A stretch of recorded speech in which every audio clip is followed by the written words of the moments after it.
Hallelujah, praise the Lord. మీ అందరికీ శుభోదయం. పరిశుద్ధాత్మ దేవుడు మీ అందరికీ గొప్ప కాపుదలగా ఉండి ఈ దినమంతా నడిపించునుగాక. ఈ దినము తండ్రికి ఇష్టమైనటువంటి రీతిలో మీ ప్రవర్తన, నా ప్రవర్తనను పరిశుద్ధాత్మ దేవుడు గైడ్ చేయునుగాక. గమనించండి, కొరింథీయులకు రాసిన పత్రికలో రాయబడి ఉన్న మాట, ఆయన మనకు ఏవి దాచి ఉంచెనో అవి కంటికి కనబడలేదు, చెవికి వినబడలేదు, మనుష్య హృదయమునకు గోచరం కాలేదని చెప్పిన మాట ఆ తరువాత రాసింది, ఆత్మ వాటన్నిటినీ మనకు బయలుపరుచుచున్నాడని. కాబట్టి తండ్రి యొక్క ఉద్దేశాన్ని కూడా ఆయన మనకు బయలుపరుస్తున్నాడు. కాబట్టి ఈరోజు తండ్రి యొక్క ఉద్దేశములన్నిటినీ పరిశుద్ధాత్మ దేవుడు మన ద్వారా జరిగించునుగాక. తండ్రి దాచి ఉంచిన ప్రతి మేలు, ఆశీర్వాదము మనమందరం పొందుకుందుముగాక. హల్లెలూయా. ప్రియ దేవుని బిడ్డలారా, ఈరోజు దేవుని స్తుతిస్తూ, దేవుని గణపరుస్తూ, ఆయన సన్నిధిలో మరొక్కసారి మన ప్రవర్తన ద్వారా కలుగు ప్రతి విధమైన మేలును ధ్యానం చేయబోతున్నాం. యోసేపు యొక్క జీవిత చరిత్ర, ఆయన యొక్క ఉన్నతమైన స్థితిని మనము ధ్యానించబోతున్నాం. హల్లెలూయా. గత కొన్ని రోజుల నుంచి మనము ఈ రీతిగా ధ్యానిస్తూ వస్తూ ఉన్నాం. ఈ దినము కూడా అట్టి ధ్యానములో మరొక అంశాన్ని మనము వివరించుకోబోతున్నాం. గమనించండి, ఈ 39వ అధ్యాయంలోనే ఆయన చెరసాలకు వెళ్ళు వరకు మనము విన్నాము. ప్రవచనాలు లేదా దర్శనాలు, కలలు అవి పొందుకోవడానికి ఆయనకు పట్టిన సమయాన్ని, ఆయన ఉన్న స్థితిని ఏమీ పట్టించుకోలేదు. అయితే ఆయనకు దేవుడు ఒక దర్శనాన్ని ఇచ్చాడు, ఒక కళనిచ్చాడు. దేవుడు ఒక గురి కలిగి ఉన్నాడు అని ఎరిగిన వాడై దేవుని వైపే తన యొక్క గురి నిలిపి ముందుకు కొనసాగుతూ తన ప్రవర్తన అంతటిని దేవుని ఎదుట నమ్మకంగా, యథార్థంగా ఉంచుకున్నటువంటి భక్తులలో ముఖ్యుడు అని చెప్పాలి యోసేపు విషయంలో. అయితే ఈరోజు కలల, దర్శనాల, భావాల గురించి మనము కొన్ని నిమిషాలు ధ్యానించబోతున్నాం. గమనించండి, ఆదికాండము 40వ అధ్యాయంలో, అటు పిమ్మట రాజు యొక్క పానదాయకుడును భక్ష్యకారుడును తమ ప్రభు అయిన ఐగుప్తు రాజు ఎడల తప్పు చేసిరి గనుక ఫరో పానదాయకుల అధిపతియు భక్ష్యకారుల అధిపతియునే తన ఇద్దరి ఉద్యోగస్తుల మీద కోపపడి వారిని చెరసాలలో నుంచుటకై రాజ సంరక్షక సేనాధిపతికి అప్పగించెను. అది యోసేపు బంధింపబడిన స్థలము. గమనించండి, యోసేపు బంధింపబడిన స్థలం. యోసేపు వాస్తవానికి బంధాల్లో ఉన్నాడు. అయితే అక్కడ చెరసాల అధిపతి ఆయనకు స్వేచ్ఛనిచ్చాడు, మొత్తం అంతా ఆయనే చూస్తున్నాడు. ఈ ఇద్దరు, ఈ రాజు యొక్క సైనికులిద్దరూ కూడా యోసేపుకు అప్పగించబడ్డారు. విచిత్రము, దేవుని కార్యము ఏంటనంటే వారు కూడా కలగన్నారు. వారు కలలు కనేటట్టు కృపగలిగిన దేవుడు వారికి సహాయం చేస్తే ఆ కలలో వారిద్దరి యొక్క ఉద్దేశాలను దేవుడు నిర్ణయం చేశాడు. ఒకడు తిరిగి తన రాజుకు గిన్నె అందిస్తున్నట్టుగాను, ఒకడు మరి తన తల ఛేదించబడుతున్నట్టుగాను దేవాది దేవుడు వారికి దర్శనం చూపిస్తే, దాని విషయంలో వారు ఆ కళలకు భావం తెలియక, అర్థం తెలియక సతమతమవుతున్న కాలములో, ఎందుకు మీరు అంత నీరసంగా ఉన్నారు, ఏంటి మీరు వికారంగా ఉన్నారు, అని వారిని అడిగినప్పుడు యోసేపుకు వారు ఇచ్చినటువంటి సమాధానము, రాత్రి మాకు ఇలాంటి కలలు వచ్చినాయి అనగా, యోసేపు ఒక మాట చెప్పాడు, నీవు తిరిగి ద్రాక్షరసం ఇస్తావు, రెండో వానితో నీవు శిక్ష విధించబడుతుంది అన్నాడు. అన్నట్టుగానే ఆ కార్యం జరిగిపోయింది. విషయం ఏంటనంటే, ఇక్కడ యోసేపు యొక్క ప్రవర్తనను మనం ధ్యానించబోతున్నాం. గమనించారా? యోసేపు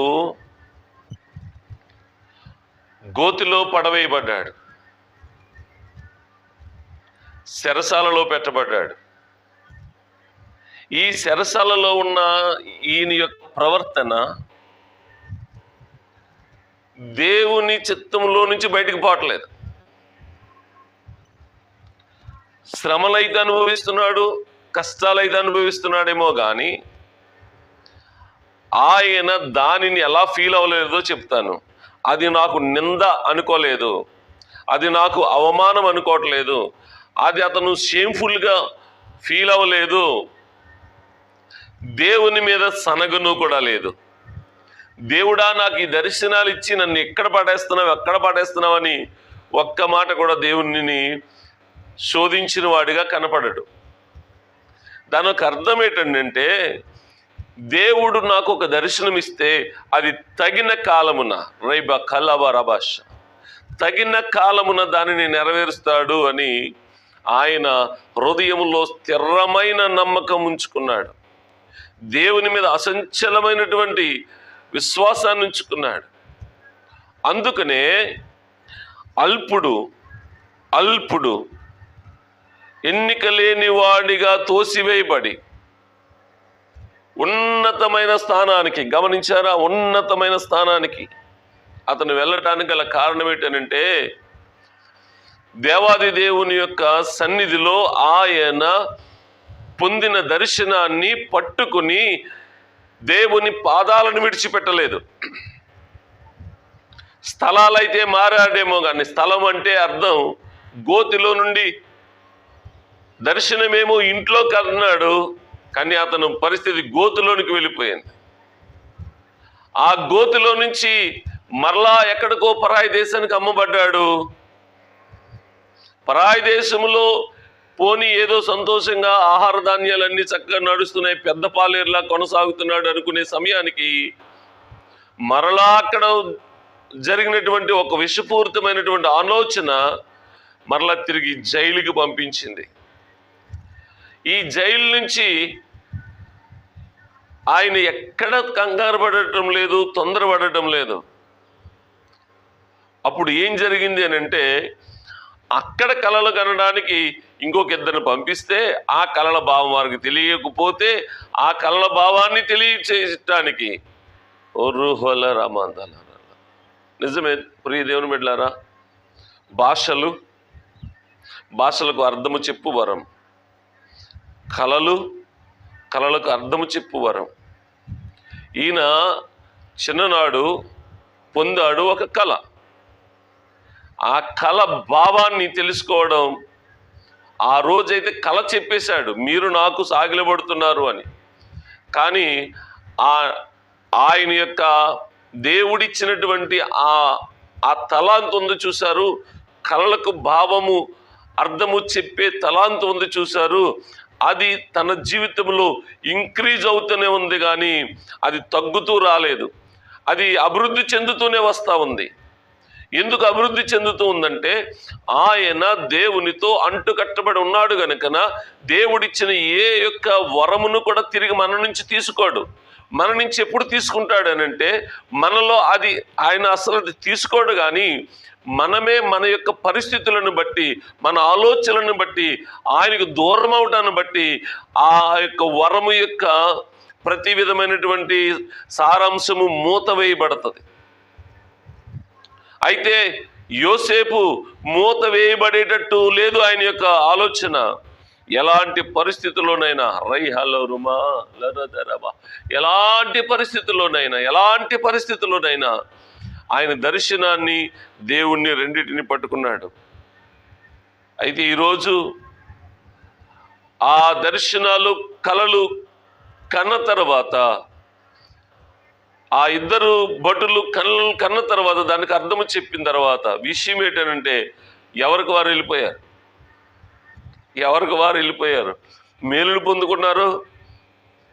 యోసేపునే మర్చిపోయారు వాళ్ళు. ఒకడు చంపబడ్డాడు, ఒకడైతే మరి రాజు దగ్గరికి వెళ్ళిపోయాడు. రాజు దగ్గరికి వెళ్ళిపోయిన ఆయన కూడా మర్చిపోయాడు. ఎరా నీకు ఎంత మేలు చేస్తే నన్ను మర్చిపోతావా అన్న మనసు కూడా ఆయనలో లేదేమో. అదే యథార్థ ప్రవర్తన ఇప్పుడు రహస్యంలో కనబడుతుంది. హల్లెలూయా, హల్లెలూయా. ప్రదర్శనేమో ప్రజల మధ్యన కనబడుతుంది. మన ప్రవర్తన దేవుని చూస్తూ ఉంటాడు. మనం అందరం ప్రదర్శిస్తూ ఉంటాం. ఆ ప్రదర్శనే మన భాషలో నటన అంటాం.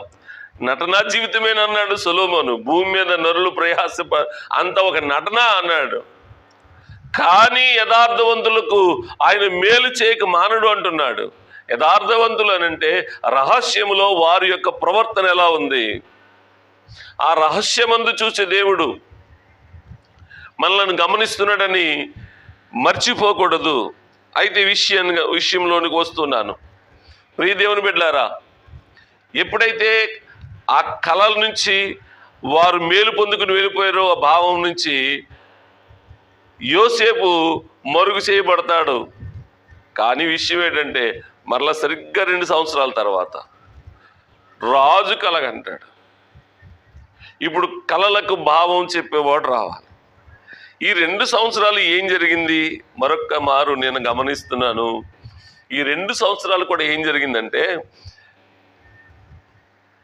వెళ్ళిపోయిన వాడి మీద చిరాకు పడకుండా, మేలు పొందుకుని రాజు దగ్గర ఉన్న వాడి మీద చిరాకు పడకుండా తను దేవునితో ఎలా ఉండాలో అదే మాట్లాడుకుంటున్నాడు.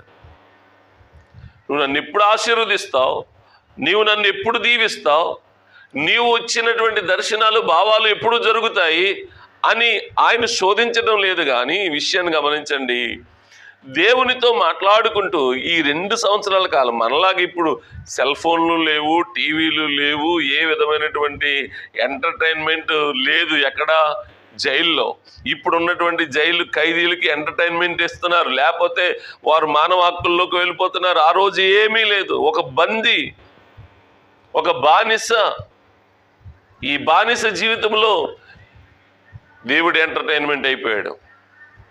దేవునితో మాట్లాడుకుంటూ ఉన్నాడు. రహస్యంలో కూడా దేవునితో మాట్లాడుకుంటూ ఉన్నాడు. ఆ దేవునితో మాట్లాడుతున్నప్పుడు గమనించండి, తండ్రి అయిన దేవుడు కూడా అన్నాడు కదా, నేను పిలిచినప్పుడు మీరు పలకలేదని, నేను మీ యొద్దకు వచ్చాను కానీ మీరు నన్ను చేర్చుకోలేదని. కానీ యేసేపు ఆ విషయంలో ఎప్పుడు దేవునితో మాట్లాడుతూనే ఉన్నాడు. ఆదామే దేవునితో మాట్లాడలేటానికి చిరాకు పడ్డాడేమో కానీ యోసేపు దేవునితో మాట్లాడటానికి ఏనాడు చిరాకు పడలేదు. దేవుడు ఆయనతో మాట్లాడుతూ ఉంటుంటే ఆయన తగిన కాలంలో రాజుకు కళ, ఆ కళ భావం చెప్పడానికి ప్రియ దేవుని బిడ్డలారా యోసేపు బయటికి తీసుకురాబడ్డాడు. నేనేం చెప్తున్నానంటే, గోతులో పడిన, నష్టంలో పడిన నీ దర్శనాన్ని, దేవునితో సహవాసాన్ని విడిచిపెట్టకు. అదే దేవునికి నీకు మధ్యలో ప్రవర్తన. అక్కడి నుంచి జైల్లో పడిన దేవునికి నీకు ఉన్న సత్సంబంధాలు పోగొట్టుకోవద్దు. నిందలో అవమానాలు చేస్తారండి, కానీ నీ దేవుడు నిందించినప్పుడు కదా నువ్వు బాధపడాల్సింది.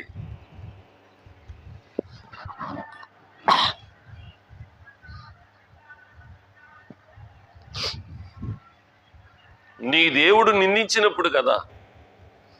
నీ దేవుడు నిందించనంతకాలం విషయం ఏంటంటే మనుషులు ఎవరైనా నిందిస్తూనే ఉంటారు. కానీ నీ దేవుని దగ్గర నీ ప్రవర్తన ఎలా ఉందో చూసుకో. ఆ ప్రవర్తన దేవుని దగ్గర బాగుంటే దినదినము అభివృద్ధి పొందుతావు.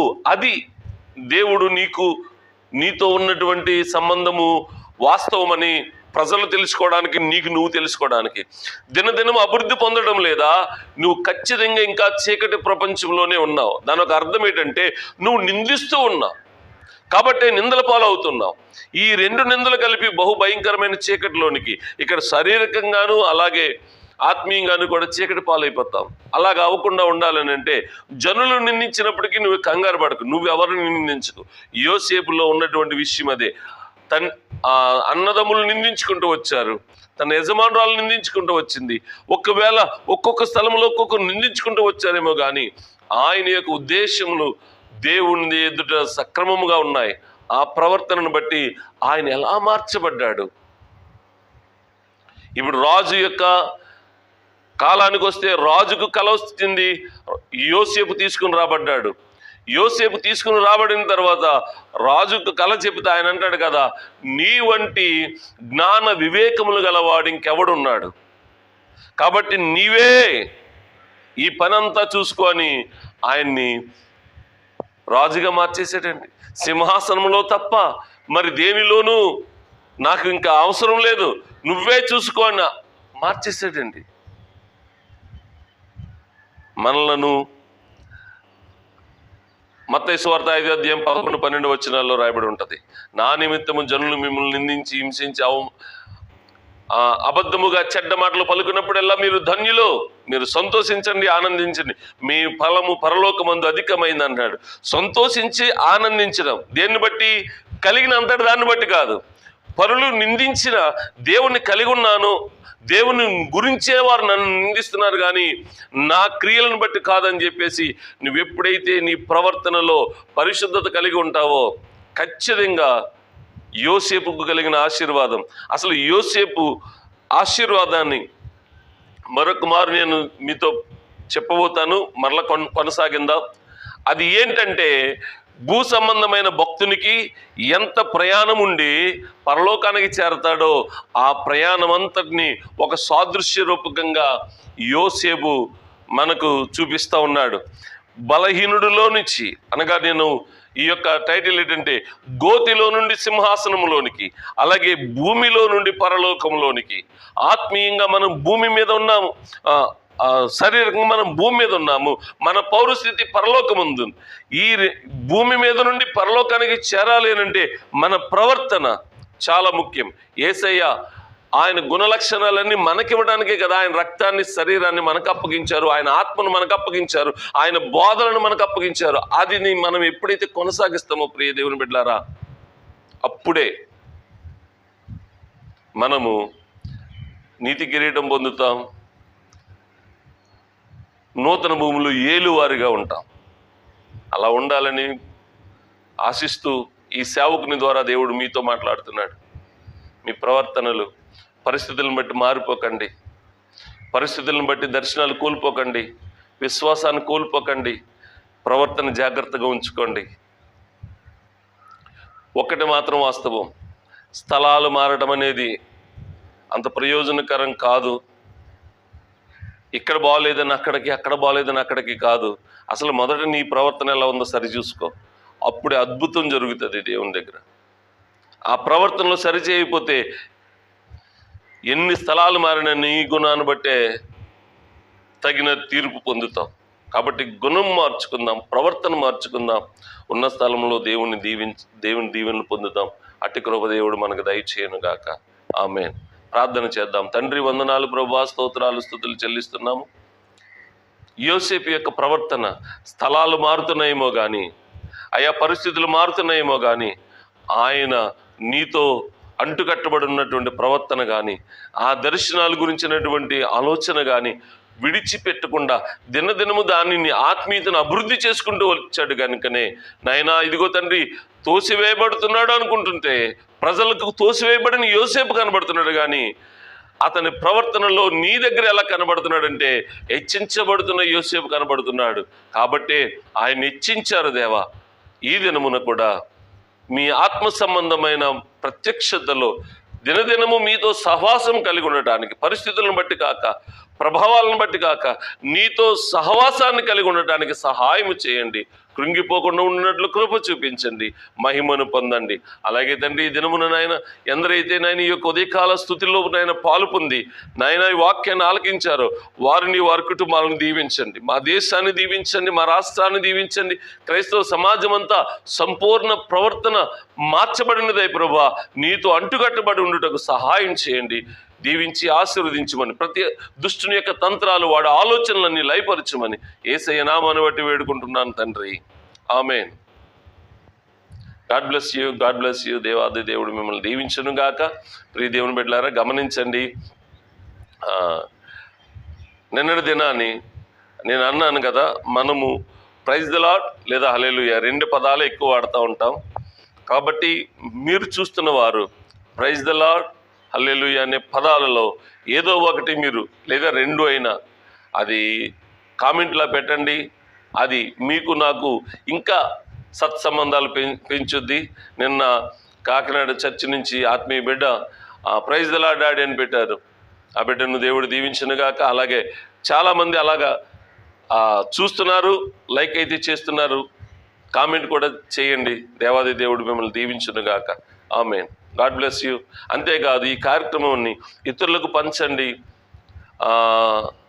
దానివలన ఆత్మీయంగా మీకే మేలు కలుగుతుంది, దేవుడు మీకే బహుమానం ఇస్తాడు. అటు కృప దేవుడు మీకు దయచేయునుగాక. Amen. God bless you all. God bless you all.